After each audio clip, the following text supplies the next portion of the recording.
It is amazing to me that these four men, these four fishermen, left immediately to follow Jesus. And it got me thinking, what would it take for you to immediately drop everything and change your life? Would it be that someone came to you and offered you the job of your dreams? That you were going to be able to do what you love and make $500,000 a year, but the catch was that it was in Jakarta, and you needed to leave immediately. You couldn't wait until tomorrow. You have to leave right now and go do it. Or this afternoon, you meet someone who's the person of your dreams, the person you were waiting your whole life to fall in love with. And they say, I live in Japan, and my flight leaves tomorrow, and I want you to come with me and spend the rest of your life with me. It sounds crazy that we would just pick up and change everything in our lives. But that's what happens to these four men. Now you have to remember, I told you this last week, Mark's gospel is like the Reader's Digest condensed book version of Jesus' life. It's like the speed reading version of Jesus' life, because we're only in chapter 1, and already Jesus has been born, he's been baptized, he's 30 years old, he is starting his ministry and gathering his apostles, and we're only at verse 20 of chapter 1. That's all happened in 20 verses. So of course Mark isn't telling us every detail. And possibly maybe it wasn't immediate that the men dropped their nets and left. Maybe there was a bit more to their discernment process. But the point is that they followed Jesus. Now, like I said at the beginning of the service, following can have a very negative connotation, because we're told not to be followers. We're told to be leaders. To follow means to just blindly follow somebody. Not to think for yourself, not to ask questions, but to just go follow them. And I don't think that's what God is asking of us. I don't think God is saying, check your brain at the church door, don't ask questions, just believe whatever they tell you and follow. That just doesn't seem right to me. And yet I believe that many Christians are blind followers. And that is not what I believe Jesus is asking us to be. Jesus was not an egotist. When he said, follow me, he wasn't saying, worship me, follow me, I am the greatest. He was saying, follow my way of loving and living and forgiving. This way of peace and justice for all people. That's what I want you to follow. Don't worship me. Follow this way that I'm going to show you. I think many Christians also misunderstand this whole idea of being fishers of men or fishers of people that we hear in today's gospel reading. Many believe that Jesus in these words are calling us to evangelize, to go out and catch people and bring them to God. I saw one bumper sticker that said, fishers of men, go, we catch them and he'll clean them.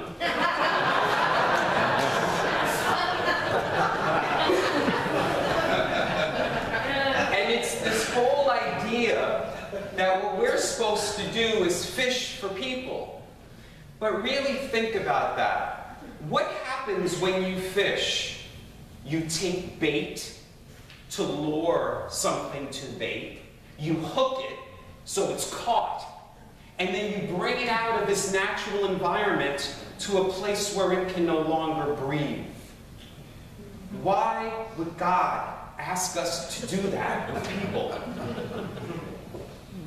Yet, there are centuries where Christian missionaries have done that, where they have gone to places where people had a beautiful spirituality and a beautiful connection with God of their own culture and faith tradition. And the Christian missionaries had some bait, which was, we'll give you food, we'll build you schools, but there's a catch. You must take Jesus as your Savior, and you must believe what we believe. Now, why would Jesus be asking us to do that?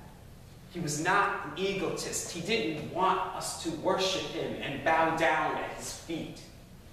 He did instruct us to go feed people who were hungry and to clothe the naked.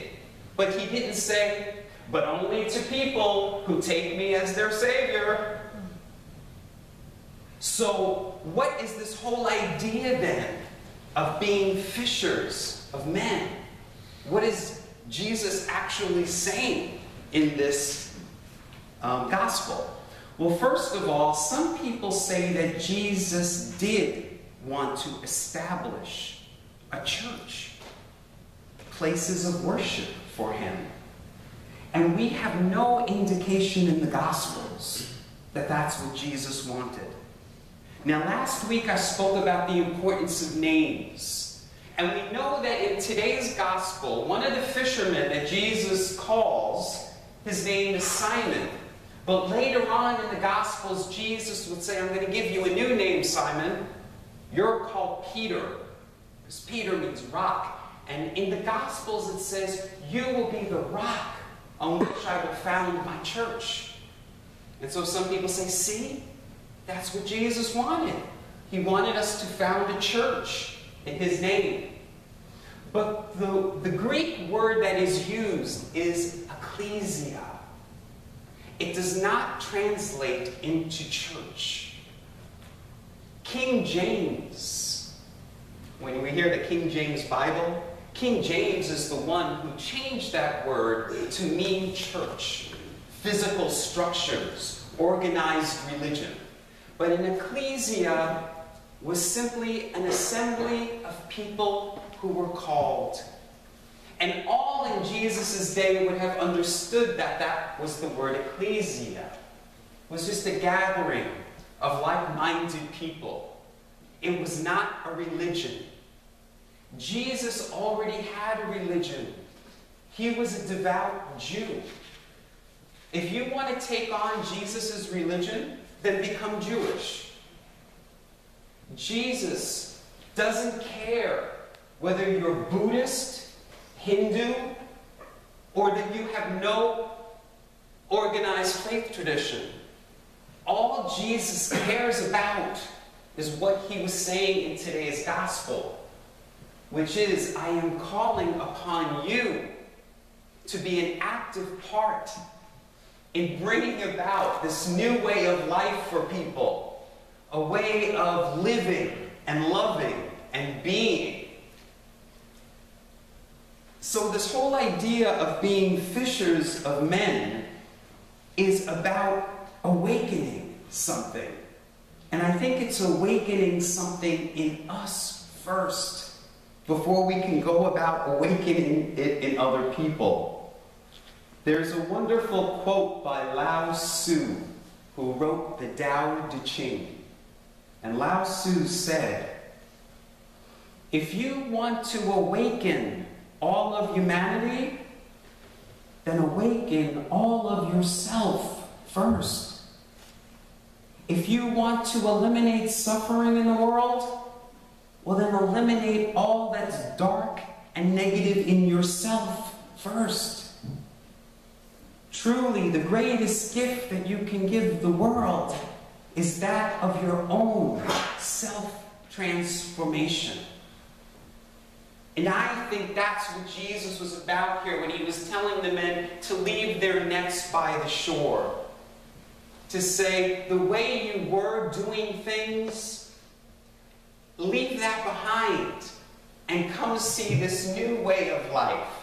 This amazing thing I'm going to show you. Awaken that part of yourself. And you will be transformed into this new way of being. And that's why I really liked today's words of integration that Graham read for us by that UCC pastor. Because what she was saying, I think, is really true. Jesus isn't calling everybody to be a fisherman. He was just using fishers of men because the people he was talking to were fishermen. But Jesus calls us, no matter where we are and whatever gifts we have, whatever our lot in life is. So if you are an artist, go create beauty in the world. If you're a physician, go heal people's souls. All of those things that she said in the words of integration, I really like.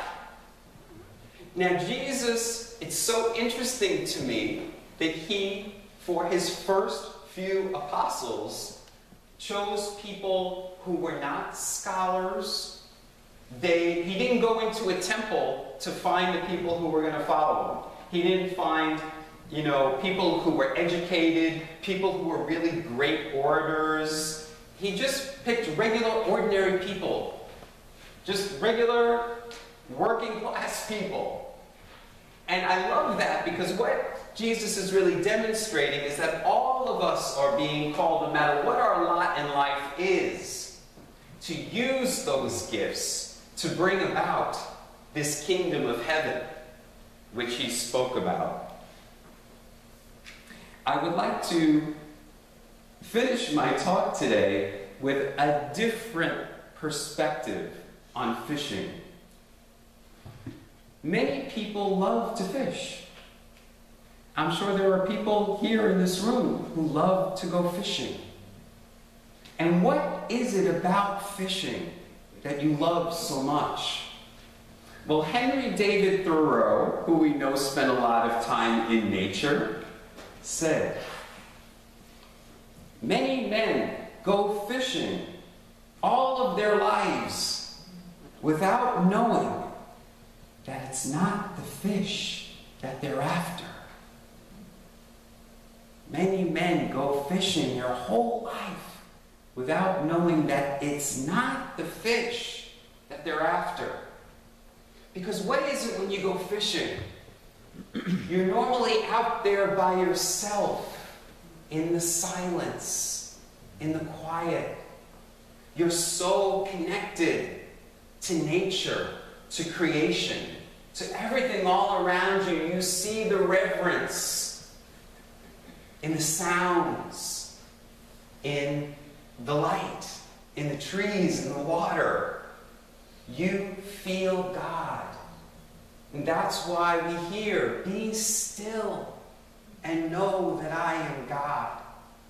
And maybe that's why people love fishing so much, is because they're able to escape the busyness of their lives, the worries and doubts and negativity in their head. And for that beautiful moment there on the water, they are able to be still and feel God. This is what I think Jesus is saying about fishing, is that we're not there to catch fish. But this new way of life means we want to catch glimpses of God everywhere. Like that man who goes out and fishes and feels that's not about the fish. It's about my connection with the divine.